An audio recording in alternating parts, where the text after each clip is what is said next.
Om Swastiastu. Perkenalkan, nama saya Niwayan Supini, NIM 19011007. Saya dari jurusan Manajemen S1 semester 3.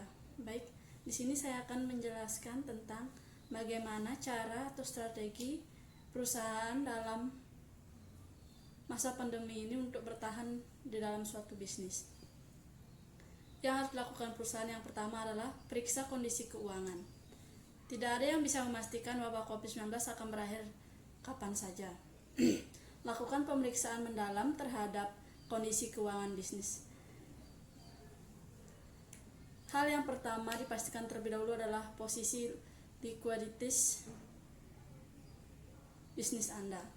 Likuiditas adalah sejumlah dana atau aset liquid yang dapat dengan cepat Anda gunakan untuk membayar kewajiban jangka pendek, termasuk untuk keperluan dalam keadaan darurat. Anda harus memastikan seberapa besar likuiditas yang Anda miliki dan seberapa lama likuiditas tersebut dapat menghidupi bisnis Anda. Periksa status aset dan hutang. Itu yang kedua. Dalam kondisi seperti ini, Anda harus mengukur kemampuan usaha untuk mampu bertahan dalam kondisi sulit.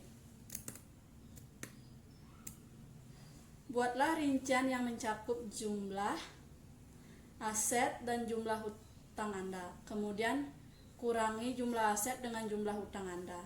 Dengan begitu Anda dapat memproyeksi keberlangsungan usaha Anda.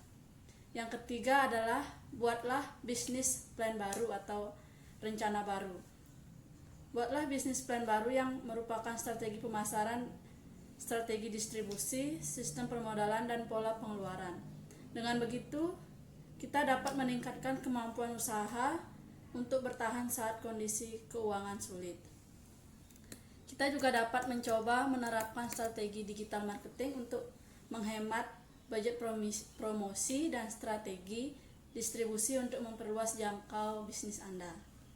Yang keempat adalah catat pola pengeluaran.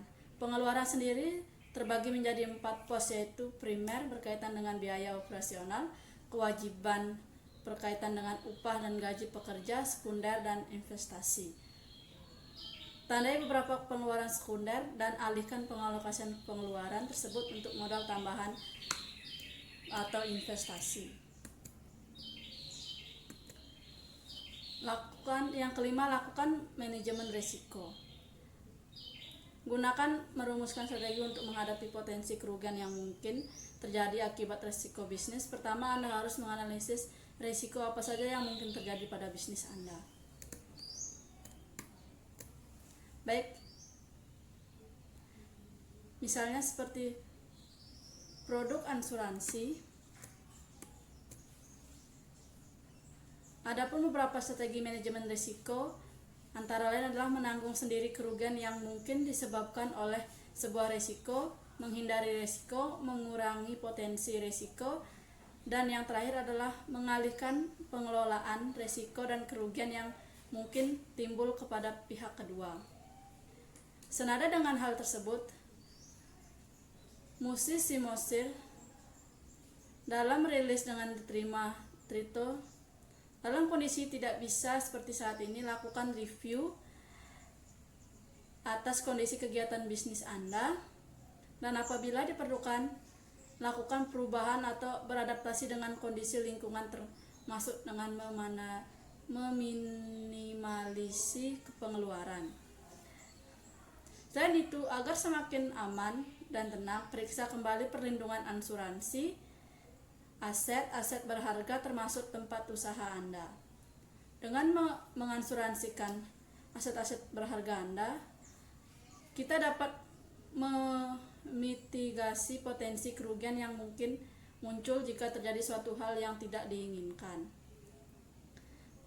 Produk asuransi Athalitin dari Adira Insurance memberikan perlindungan untuk tempat usaha Anda beserta isinya dari resiko seperti kebakaran, petir ledakan, kejatuhan pesawat terbang, asap perusahaan, pembongkaran maupun tanah longsor. Tidak hanya itu, melalui asuransi ini pelanggan juga mendapat jaminan akibat kecelakaan yang menyebabkan kematian dan cacat seperti bagi tanggungan dan anggota keluarga lainnya. Baik, sekian dari saya. Terima kasih. Om Santi Santi.